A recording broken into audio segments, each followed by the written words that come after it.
Hi friends, welcome to my channel. ഇന്ന് ഞാൻ കാണിക്കാൻ പോകുന്നത് എന്തെന്ന് വെച്ചാൽ ഇതിൽ ആർക്കൊക്കെ ചാൻസ് ഉണ്ട് എന്നാണ് ഞാൻ കാണിക്കാൻ പോകുന്നത്. പ്ലേ ഓഫ് ചാൻസ് ആർക്കൊക്കെ ഉണ്ട് എന്നാണ് കാണിക്കാൻ പോകുന്നത്. ഇതിൽ ലാസ്റ്റ് വരുന്നത് മുഹമ്മദൻ SSC ആണ്. ഇന്നാണ് മുഹമ്മദ് SSCൻ്റെ മാച്ച് 5 മണിക്ക്. ഇന്ന് 5 മണിക്കാണ്. അപ്പോൾ ഇതിൽ മോവിൻ ബഗാൻ്റെയൊക്കെയാണ് ലാസ്റ്റുള്ളവർ, ഫസ്റ്റുള്ള അവർ കൂടെയാണ്. ഇപ്പോൾ മുഹമ്മദൻ SSCക്ക് ചാൻസ് ഉണ്ടോ വെച്ചാൽ 7 കളി ബാക്കിയുണ്ട്. അതിൽ 5 മാക്സിമം ജയിക്കണം. ബാക്കി 2 തോൽക്കാൻ പാടില്ല. ഡ്രോ എങ്കിലും ആണ്. എന്നാൽ ഉറപ്പായും ജയിക്കാൻ ചാൻസ് ഉണ്ട്. ഹൈദരാബാദും അതുപോലെ തന്നെ. ഇനി 6 മാച്ചുണ്ട്. അതിൽ 5 മാക്സിമം ജയിക്കാൻ ശ്രമിക്കണം എന്നാണ്. ഇതിൽ അവസാനം അവർ തോറ്റിട്ടാണ് പോകുന്നത്. ചെന്നൈ പറഞ്ഞാൽ ചാൻസ് ഉണ്ടോ എന്ന് പറഞ്ഞാൽ അവർക്ക് കുറച്ചു ചാൻസാണുള്ളത്. മുഹമ്മദ് SSCക്ക് ഇപ്പോൾ ഉയരുന്നുണ്ട് കുറച്ചു. ഇതിൽ നോക്കിയാൽ തന്നെ കാണാം ഉയരുന്നുണ്ട് എന്ന്.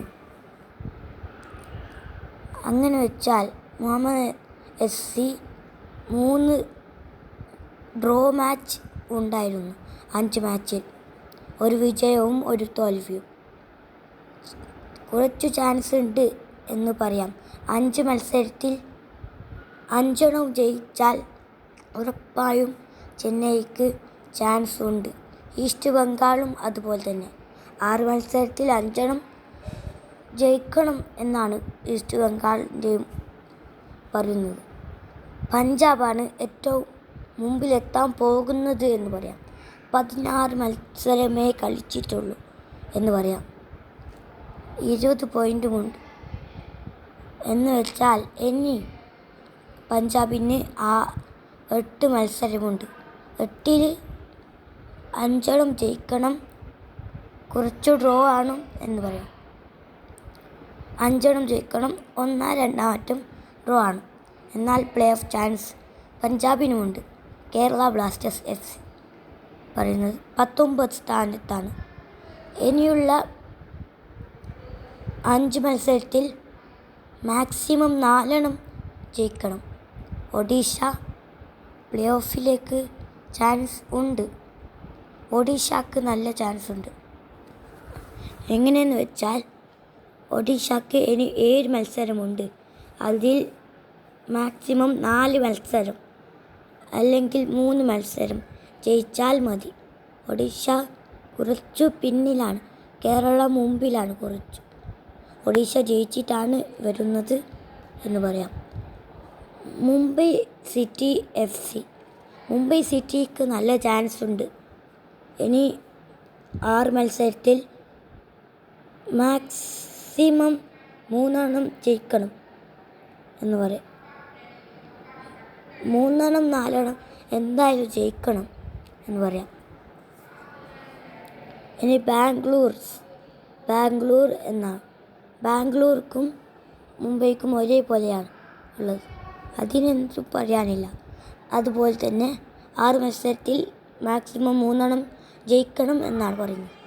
നോർത്ത് ഈസ്റ്റും അതേ വരിയിലാണ് നിൽക്കുന്നത് എന്ന് പറയാം. നോർത്ത് ഈസ്റ്റ് കുറച്ചു മുമ്പിലാണ് നിൽക്കുന്നത്. മുമ്പ് ജയിച്ചിട്ടാണ് വന്നത്. 4 ഡ്രോ. ഇതിൽ ഏറ്റവും മുമ്പിൽ നിൽക്കുന്നത് അതിൽ 3-ാം സ്ഥാനത്താണ് നോർത്ത് ഈസ്റ്റ് ഉള്ളത്. ഫൈനൽ 5 മാച്ചിൽ മുമ്പിലുള്ളത് 3-ാം സ്ഥാനത്താണ് നോർത്ത് ഈസ്റ്റ്. ഒരേപോലെയാണ്. 3 മാക്സിമം ജയിക്കണം. ജംഷഡ്പൂർ എന്തായാലും പ്ലേ ഓഫ് ഉണ്ട്. ഇനി തോൽക്കാതിരുന്നാൽ മതി. എല്ലാത്തിലും ഡ്രോ എടുത്താലും ഇനി ആകെ 3 പോയിൻ്റ് എടുത്താൽ മതി എന്ന് പറയാം. ബാക്കിയെല്ലാം ജയിച്ചിട്ട് വന്നു. ഇതെല്ലാം തന്നാൽ കുറച്ച് കൊള്ളാമായിരുന്നു എന്ന് പറയാം അല്ലേ. ഇതെല്ലാം നല്ല ഫൈറ്റ് ടീംസാണുള്ളത്. ലൂസ് ടീംസാണ്. ഗോവ നല്ല മുമ്പിലുണ്ട്. ഗോവ സെമി ഫൈനലിലേക്കാണ് എത്തുന്നത്. ഗോവ ഇനി 3 പോയിൻ്റ് മാറ്റം എടുത്താൽ മതി. മോഹൻ ബഗാൻ സൂപ്പർ ജയൻറ്റ് എന്ന് പറയാം. ഒരു വിജയം എടുത്തില്ലാങ്കും എല്ലാം തോൽവിയായാലും മുഹമ്മദ് FC പ്ലേ ഓഫ് സാധ്യത ഉണ്ട് എന്ന് പറയാം. മോഹൻ ബഗാൻ സൂപ്പർ ജയൻറ്റ് വിട്ടുകൊടുക്കില്ല. മുഹമ്മദ് FC അല്ല, മോഹൻ ബഗാൻ വിട്ടുകൊടുക്കില്ല എന്നാണ് എനിക്ക് തോന്നുന്നത്. മുന്നത്തെ സീസണിൽ നോക്കുന്നത് മുമ്പിലുള്ളത് ജംഷഡ്പൂർ പിറകിലാണ്, ബാംഗ്ലൂർ പിറകിലാണ്, നോർത്ത് ഈസ്റ്റ് പിറകിലാണ്. മോഹൻ ബഗാൻ ഇപ്പോഴത്തെ പോലെ തന്നെയാണ്. മുംബൈയും ഇപ്പോൾ കുറച്ച് കുറഞ്ഞിന്, ഗോവ കുറച്ച് കൂടിനെന്ന് തോന്നുന്നു. ഒഡീഷ കുറച്ച് കുറഞ്ഞിന്, ബ്ലാസ്റ്റേഴ്സ് കുറച്ച് കുറഞ്ഞിന്, ചെന്നൈ കൂടുതൽ കുറഞ്ഞിന്, പഞ്ചാബ് ഇപ്പോൾ അതേ സ്ഥാനത്താണുള്ളത്. ഈസ്റ്റ് ബംഗാളും കണക്കിൽ അതേ സ്ഥാനത്താണുള്ളത്.